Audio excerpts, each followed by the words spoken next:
નમસ્કાર ગુજરાત. આજના મુખ્ય સમાચારોમાં આપણે જાણીશું તો 10 ઇંચ વરસાદની આગાહી, તો મહિલાઓને રાહત, ધોરણ 10 અને 12નું પરિણામ જાહેર, તો રેશન કાર્ડ ધારકો માટે મોટી અપડેટ, તો 3 લાખની ખેડૂતોને સહાય, તો સરગવાની ખેતી માટે મળશે સહાય. અને આજની મિત્રો હવામાન આગાહી વિશે. એ પહેલા ગુજરાતના જે પણ મિત્રો આપણી આ ચેનલમાં નવા છે તેને વિનંતી કરીશ કે આપણી આ ચેનલને સબસ્ક્રાઇબ કરી લે, જેથી કરીને રાજ્યના તમામ મહત્વના સમાચાર તમને આપણી આ ચેનલના માધ્યમથી મળતા રહે. તો મિત્રો આવો શરૂ કરીએ આજના પ્રથમ સમાચારને લઈને. તો અંબાલાલ પટેલની વરસાદની આગાહી. મિત્રો હવામાન નિષ્ણાંત અંબાલાલ પટેલે ફરી એકવાર અતિ ભારે વરસાદની આગાહી કરી છે. તેઓએ જણાવ્યું છે કે ઓગસ્ટ મહિનાના પ્રથમ સપ્તાહના અંતે ગુજરાતના વિવિધ વિસ્તારોમાં સારો અને સાર્વત્રિક વરસાદ વરસી શકે છે. મધ્ય ગુજરાતમાં સારો વરસાદ પડવાની શક્યતાઓ રહેલી છે. મિત્રો પંચમહાલના ભાગોમાં 4 થી 5 ઇંચ જેટલો વરસાદ પડવાની શક્યતા રહેલી છે. મિત્રો દાંતીવાડા, વાવ, થરાદના ભાગોમાં વરસાદી ઝાપટા રહેશે. ત્યાર પછી મિત્રો મહત્વના સમાચાર વિશે આગળ વાત કરીએ તો ધોરણ 10 અને 12ની પૂરક પરીક્ષાનું પરિણામ જાહેર. મિત્રો શિક્ષણ બોર્ડ દ્વારા ધોરણ 10 અને 12ની પૂરક પરીક્ષાનું પરિણામ જાહેર કરવામાં આવ્યું છે, જેમાં આ વખતે ધોરણ 12 સામાન્ય પ્રવાહમાં 49.26% પરિણામ તથા ધોરણ 12 વિજ્ઞાન પ્રવાહમાં 30.48% પરિણામ તેમજ ધોરણ 10માં 28.89% પરિણામ આવ્યું છે. ગુજરાત માધ્યમિક અને ઉચ્ચતર માધ્યમિક શિક્ષણ બોર્ડ દ્વારા ગઈકાલે બપોર 12 વાગે ધોરણ 10 અને 12ની પૂરક પરીક્ષાનું પરિણામ ઓનલાઈન જાહેર કરવામાં આવ્યું હતું. ત્યાર પછી મિત્રો મહત્વના સમાચાર વિશે આગળ વાત કરીએ તો ઉત્તર અને મધ્ય ગુજરાતનો આજે વારો. મિત્રો સૌરાષ્ટ્ર અને દક્ષિણ ગુજરાતને ગમરોળ્યા બાદ હવે મેઘરાજા ઉત્તર અને મધ્ય ગુજરાતમાં ધબડાસટી બોલાવશે તેવી મિત્રો અંબાલાલ પટેલે આગાહી કરી છે. જે મુજબ 29 અને 30 જુલાઈના રોજ ઉત્તર અને મધ્ય ગુજરાતમાં ભારેથી અતિભારે વરસાદની શક્યતાઓ સેવાઈ રહેશે. મિત્રો આ સિવાય 3 થી 10 ઓગસ્ટ દરમિયાન ફરી એક વખત સમગ્ર ગુજરાતના વિવિધ ભાગોમાં વરસાદી માહોલ જામશે. મિત્રો બંગાળની ખાડીમાં લો પ્રેશર સિસ્ટમ સર્જાય છે. ત્યાર પછી મિત્રો મહત્વના સમાચાર વિશે આગળ વાત કરીએ તો સામાન્ય માણસને 10,000 રૂપિયાની સહાય. મિત્રો ગુજરાતના દરેક ખેડૂતો, મજૂરો અને મધ્યમ વર્ગના પરિવારો માટે ગુજરાત સરકારે આપ્યા રાહતના સમાચાર. મિત્રો હવેથી જનધન યોજનામાં ખેડૂતો, મજૂરો અને મધ્યમ વર્ગના પરિવારોને 10,000નો બેંક ઓવરડ્રાફ્ટ આપવામાં આવશે. જ્યારે આ 10,000 રૂપિયાની સહાય મેળવવા માટે જનધન બેંક એકાઉન્ટ હોવું ફરજિયાત છે. જ્યારે પહેલાં આ યોજના હેઠળ 5,000 રૂપિયા સહાય આપવામાં આવતી હતી, તે હવે વધારીને 10,000 રૂપિયા કરવામાં આવી છે. ત્યાર પછી મિત્રો મહત્વના સમાચાર વિશે આગળ વાત કરીએ તો એલપીજી ગેસ સિલિન્ડર સસ્તો થઈ શકે. મિત્રો 1 ઓગસ્ટથી ગેસ સિલિન્ડરની કિંમતમાં ફેરફાર થઈ શકે છે.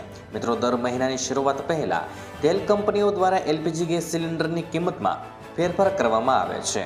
મિત્રો ત્યારબાદ દર નક્કી કરવામાં આવે છે. મિત્રો જુલાઈમાં 19 કિલોના કોમર્શિયલ ગેસ સિલિન્ડરની કિંમતમાં ઘટાડો કરવામાં આવ્યો હતો. આ વખતે પણ સિલિન્ડરની કિંમતમાં ઘટાડો થવાની શક્યતાઓ છે. ત્યાર પછી મિત્રો મહત્વના સમાચાર વિશે આગળ વાત કરીએ તો ફાસ્ટેગને લઈને નવો નિયમ. મિત્રો national highway authority of India એટલે કે NHAIએ નવો નિયમ લાગુ કર્યો છે. આ અંતર્ગત જેમના વાહનોમાં ફાસ્ટેગ નથી લાગેલો તેમની પાસેથી ડબલ ટોલ ટેક્સ વસૂલવામાં આવશે.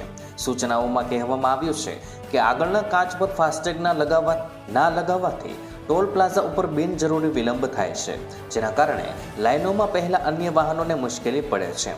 જેના કારણે આ નિર્ણય લેવામાં આવ્યો છે. ત્યાર પછી મિત્રો મહત્વના સમાચાર વિશે આગળ વાત કરીએ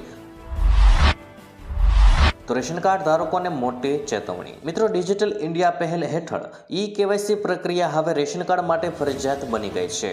ઈ-કેવાયસીની મદદથી યોગ્ય લાભાર્થીઓની ઓળખ કરી શકાય છે અને તેમને સબસિડીનો લાભ પણ આપી શકાય છે. આનાથી નકલી અને ડુપ્લિકેટ રેશન કાર્ડ શોધી કાઢવા અને તેને દૂર કરવા શક્ય બને છે. મિત્રો માય રેશન એપ્લિકેશનથી ઈ-કેવાયસી કરાવી શકશો. ત્યાર પછી મિત્રો મહત્વના સમાચાર વિશે આગળ વાત કરીએ તો મહિલાઓને રાહત મળી ગઈ. મિત્રો કેન્દ્ર સરકારે મહિલાઓના નામે ખરીદાતી સંપત્તિના રજિસ્ટર સમયે લગાડવામાં આવતી સ્ટેમ્પ ડ્યુટી પર રાહત આપવાની મહત્વની જાહેરાત કરી હતી. મિત્રો આ સિવાય કેન્દ્ર સરકારે 20 લાખ યુવતીઓને પોતાના પગભર કરવાનો લક્ષ્ય નક્કી કર્યો છે. નાણામંત્રીના જણાવ્યા પ્રમાણે આ સમયે એવી ઘણી મહિલાઓ છે જેમની પાસે આવડત ન હોવાથી તે ગમતી નોકરીઓ કરી શકતી નથી, જેને ધ્યાનમાં રાખતા કેન્દ્ર સરકારે આ વખતે મોટી સંખ્યામાં મહિલાઓને શિક્ષિત કરવાની જાહેરાત કરી હતી. ત્યાર પછી મિત્રો મહત્વના સમાચાર વિશે આગળ વાત કરીએ તો રિક્ષા ખરીદવા 48,000 સુધીની સહાય. મિત્રો સમાચાર એવા છે કે રિક્ષા ખરીદવા માટે હવે તમને 48,000 રૂપિયાની સહાય સરકાર દ્વારા ચૂકવવામાં આવશે. જે મિત્રો રિક્ષા ખરીદવા માંગતા હોય એમના માટે સૌથી મોટી જાહેરાત કરવામાં આવી છે. પરંતુ આ રિક્ષા મિત્રો ઇલેક્ટ્રિક રિક્ષા છે. જે લોકોએ ઇલેક્ટ્રિક રિક્ષા ખરીદવી હોય એમના માટે આ જાહેરાત કહી શકાય. તો ગુજરાત સરકાર દ્વારા પેટ્રોલ અને પર્યાવરણના પ્રદૂષણને બચાવવા માટે ઇલેક્ટ્રિક વાહનોને પ્રોત્સાહન મળે એ માટે મિત્રો આ નવી સહાય યોજનાની જાહેરાત કરી છે. જેની અંદર જે મિત્રો ઇલેક્ટ્રિક રિક્ષા ખરીદવી હોય અને 48,000ની સુવિધા આપવામાં આવે છે. અને આ યોજનાની અંદર કોને લાભ મળશે એની વાત કરીએ તો રિક્ષા ચાલક મહિલા સાહસિક વર્ગોએ મહિલાઓને યુવા વર્ગ જે સ્ટાર્ટઅપ કરવા માંગતા હોય એવા યુવા વર્ગ અને અનુસૂચિત જાતિ અને અનુસૂચિત જનજાતિના લોકોને, જે લોકો આર્થિક રીતે પછાત છે એવા લોકોને પણ આ યોજનાનો લાભ મળશે. ત્યાર પછી મિત્રો મહત્વના સમાચાર વિશે આગળ વાત કરીએ તો ખેડૂતોને 3 લાખની સહાય લોન. મિત્રો સરકાર દ્વારા આમ તો ખેડૂતો માટે ઘણી બધી યોજનાઓ શરૂ કરવામાં આવતી હોય છે, પરંતુ ખેડૂતોના હિત માટે ખાસ કરીને જ્યારે તેમની પરિસ્થિતિ ખરાબ હોય તેમને આર્થિક નાણાકીય સહાય આપવા માટે કિસાન ક્રેડિટ કાર્ડ યોજના શરૂ કરવામાં આવી છે. આ યોજના હેઠળ તેમને આર્થિક પરિસ્થિતિને ધ્યાનમાં રાખીને ભારત સરકાર દ્વારા કિસાન ક્રેડિટ કાર્ડ યોજના શરૂ કરવામાં આવી છે. આ યોજના હેઠળ ખેડૂતોને ખૂબ ઓછા વ્યાજ દરે લોન આપવામાં આવે છે. ત્યાર પછી મિત્રો મહત્વના સમાચાર વિશે આગળ વાત કરીએ તો ડ્રોન ખરીદવા માટે સબસિડી. મિત્રો સરકાર ખેડૂતોને આધુનિક ખેતી વિશે જાગૃત કરવા માટે સતત કામ કરી રહી છે, જેની અસર પણ હવે જોવા મળી રહી છે. ખેડૂતોએ ખેતીમાં ઘણી નવી તકનીકો અપનાવી છે. હવે ખેડૂતો ખેતીના હેતુ માટે ડ્રોનનો ઉપયોગ કરી રહ્યા છે. સરકાર ખેડૂતોને ડ્રોનની ખરીદી પર સબસિડી આપી રહી છે. ખેડૂતો ભાઈઓ આ માટે અરજી કરી શકે છે. ખેડૂતોને એગ્રી ડ્રોનની ખરીદી પર 60% સબસિડી આપવામાં આવે છે. આવી સ્થિતિમાં ખેડૂતો ભાઈઓ સરકારી સબસિડીનો લાભ લઈને ઓછા ભાવે કૃષિ ડ્રોન ખરીદી શકે છે. બિહાર સરકાર ખેડૂતોમાં જંતુનાશકો અને ખાતરના છંટકાવ માટે ડ્રોનની ખરીદી પર 60% સબસિડી આપશે. મહત્તમ 3.65 લાખ સુધી આ સહાય મળવા પાત્ર થશે. કેન્દ્ર સરકાર 60% ગ્રાન્ટ આપશે અને રાજ્ય સરકાર 40% ગ્રાન્ટ આપશે. મિત્રો તમે કૃષિ વિભાગની વેબસાઇટ પર જઈને ઓનલાઈન અરજી કરી શકો છો. ત્યાર પછી મિત્રો આજની હવામાન આગાહી વિશે વાત કરીએ તો મિત્રો સવારથી ઉત્તર અને મધ્ય ગુજરાતમાં મેઘરાજા તોફાની બેટિંગ કરી રહ્યા છે.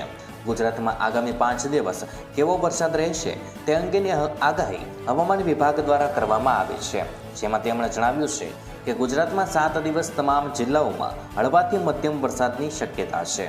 મિત્રો અમદાવાદ હવામાન વિભાગના મોસમ વૈજ્ઞાનિક રામાશ્રય યાદવના જણાવ્યા પ્રમાણે આજે નોર્થ ઇસ્ટ અરેબિયન સી અને સૌરાષ્ટ્ર કચ્છની આસપાસ એક સાયક્લોનિક સર્ક્યુલેશન બનેલું છે અને તેની સાથે શિયર ઝોન બનેલો છે તથા ઓફશોર ટ્રફ પણ બનેલું છે. જેથી મિત્રો આજે ગુજરાતના તમામ જિલ્લામાં અતિ ભારેથી ભારે વરસાદની સાથે ઓરેન્જ એલર્ટની ચેતવણી આપવામાં આવી છે. મિત્રો હવામાન વિભાગના રામાશ્રય યાદવના જણાવ્યા પ્રમાણે આજે જામનગર, પોરબંદર, દ્વારકા, કચ્છમાં અતિ ભારે વરસાદની શક્યતા દર્શાવવામાં આવી છે. આ સાથે બનાસકાંઠા, પાટણ, સાબરકાંઠા, વલસાડ, તાપી, દમણ, દાદરાનગર હવેલી તથા જૂનાગઢ, ગીર સોમનાથ અને મોરબીમાં યલો એલર્ટ આપવામાં આવ્યું છે. આ સાથે તેમણે જણાવ્યું છે કે 3 થી 5મા દિવસ સુધીમાં નવસારી, વલસાડ, તાપી, દમણ તથા દાદરાનગર હવેલીમાં ભારે વરસાદની આગાહી સાથે યલો એલર્ટ આપવામાં આવ્યું છે. મિત્રો આ સાથે તેમણે જણાવ્યું છે કે ગુજરાતમાં 2 દિવસ તમામ જિલ્લાઓમાં ગાજવીજ સાથે વરસાદ થવાની આગાહી છે. માછીમારોને 5 દિવસ દરિયો ન ખેડવાની ચેતવણી આપવામાં આવી છે.